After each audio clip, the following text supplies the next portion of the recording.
Hello, my friends. My name is Adam, and I review things. I review books, podcasts, movies. I'm trying to be the most prolific reviewer of all time. Please watch until the end of this video, and if you do, I will reward you by telling you a dad joke.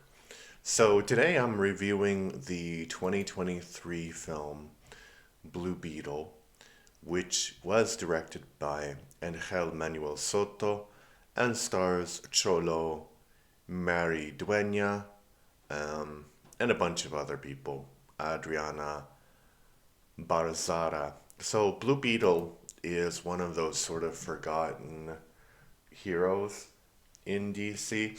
So if you don't know Blue Beetle's power set, it's basically like there's a alien scarab that lands on the Earth. It looks like a beetle, basically. And this beetle chooses a host, and they have a symbiotic relationship. So, where it's kind of like Venom, except Venom is organic.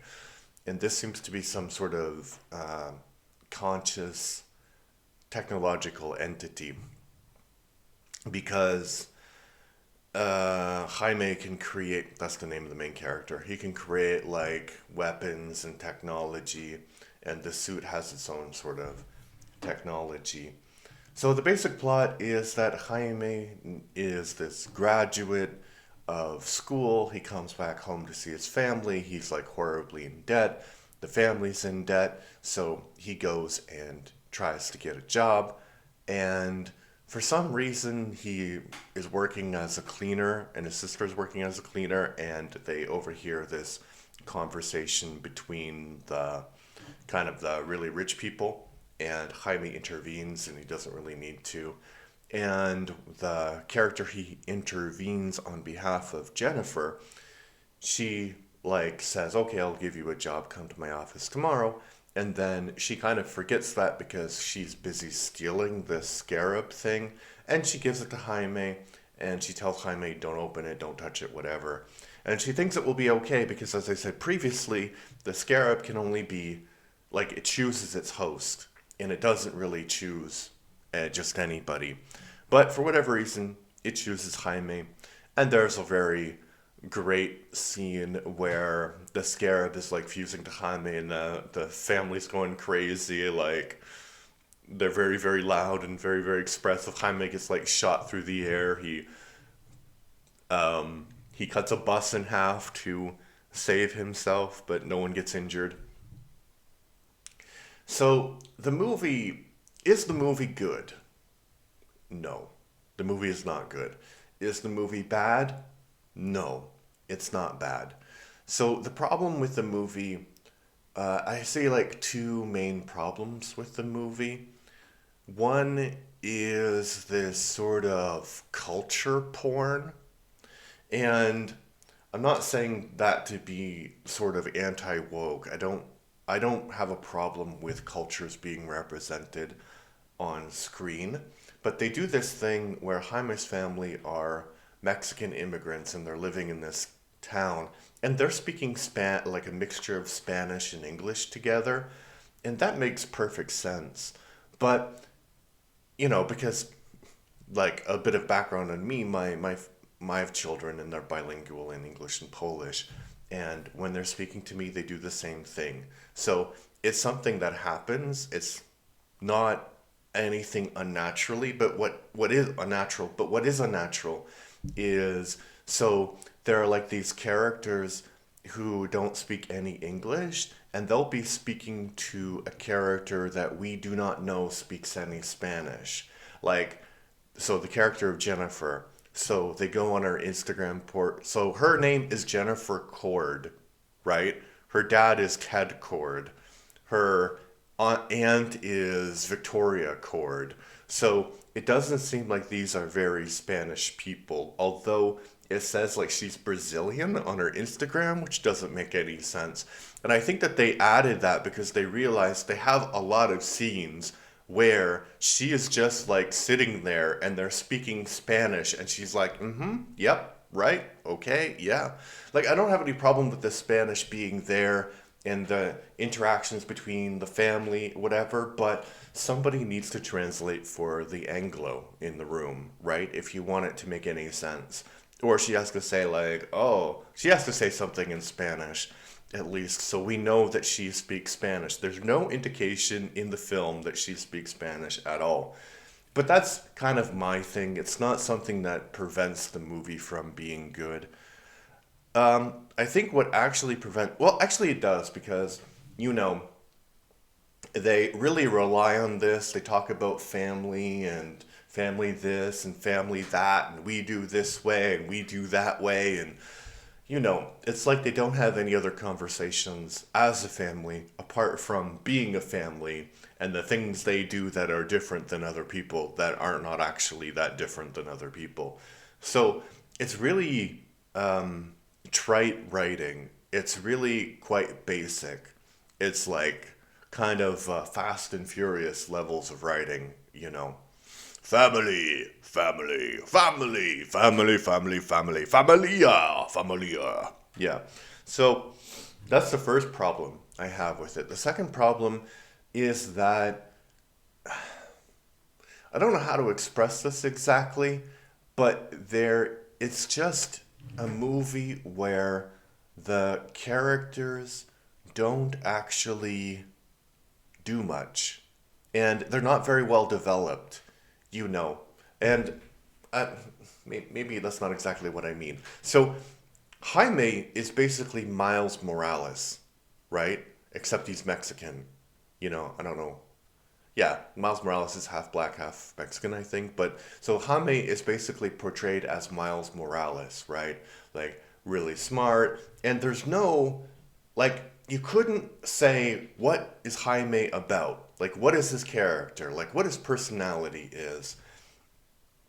And I think it kind of gets to the fact that a lot of these superhero characters are really washed washed down because they all have this sort of Peter Parker archetype now, you know. So, like, if you talk about Superman, you know who Clark Kent is. If you talk about Batman, you know who Bruce Wayne is. But when you talk about, like, these kind of minor characters like Blue Beetle, there's no, you don't really have any kind of feeling about what their personality is. And it's a far worse film, but I'm kind of when I was watching The Flash, and you have Barry Allen, like what's the guy's name? So the last Flash movie, the one that didn't succeed very well, and the guy that had a lot of legal problems, and he kind of tanked the movie because of that. So that performance is actually better because he is so weird. Like, you know exactly who Barry Allen is in this universe. He is not like a clone of Peter Parker or Miles Morales. He's like his own guy. And you don't need to make characters like really, really weird, but you need to make them like unique and likable. And it's hard to do that, yeah.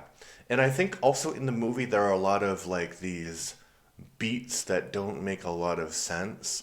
Like, for example, the grandmother is supposed to have some revolutionary past, and she's like shooting people, and she's like, death to the imperialists, which I guess is portrayed as kind of like a joke. But one, just because you were a revolution, so maybe she is a revolutionary from Mexico, I don't know, but so just because you are a revolutionary doesn't mean you know how to break into forts, right? From the air using like a helicopter device. It doesn't make any sense. And so, yeah.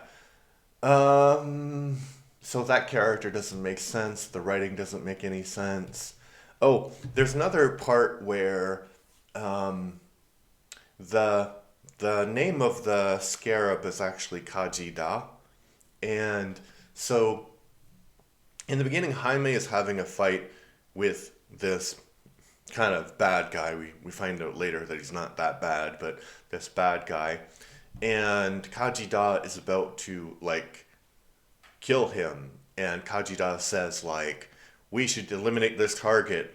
And Jaime says, I'm not a killer, right?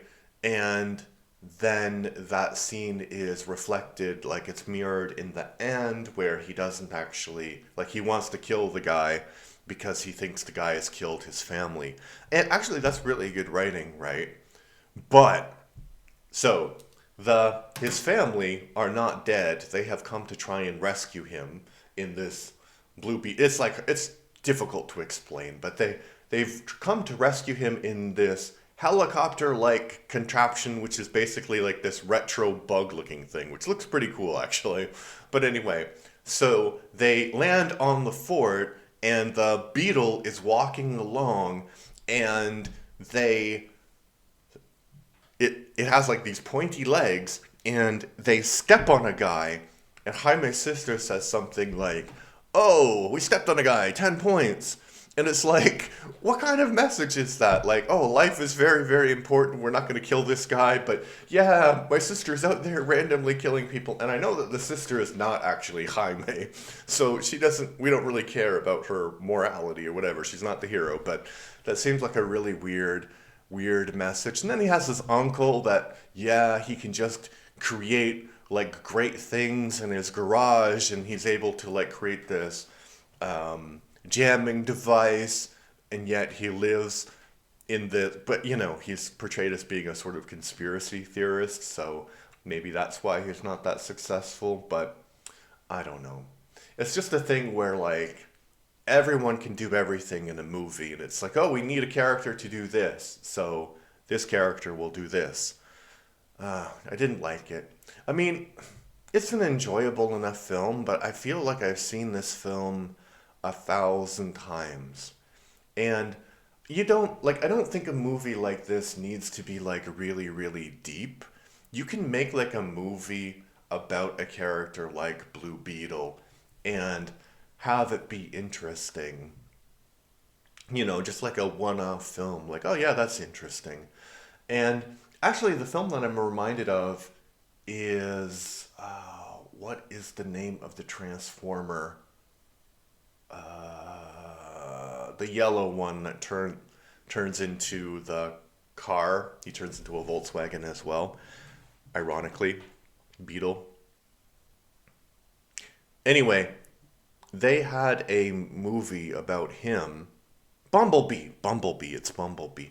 They had a standalone Transformer movie about Bumblebee, and it worked just fine. Because I don't know, maybe I'd watch it again and I'd be like, oh yeah, there's a lot of problems with that too, because it's not like a great movie or anything, but you can make an enjoyable movie. It doesn't need to feel like every other superhero movie that you've ever watched. And I love the superhero genre. I really, really do. Like, I would say it's my favorite genre of movie. And this started in 1989 with the Batman movie, the Tim Burton Batman movie. I love what you can do with the genre because you can go and you can be very, very serious, like Batman, Dark Knight Rises, and you can have like hopeful movies like the last Superman movie, and you can have like everything in between. You can really like explore these characters, but this one, it doesn't work, right?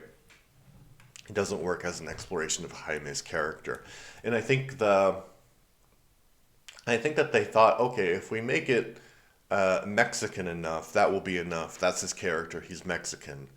But no one is just Mexican or Portuguese or rich or poor or whatever. Those are just facets of your character, you know. All right, so if you made it to the end, here is the dad joke. Guy walks into a bar, hits him right here. All right, if you like what I do, please like and subscribe. I'm trying to get to 150 subscribers by the end of January. We're at 120, I believe, so I think it's completely possible. If you want to support me in another way, please check out the link to the Patreon in the show notes or the video description. Thank you. Bye-bye.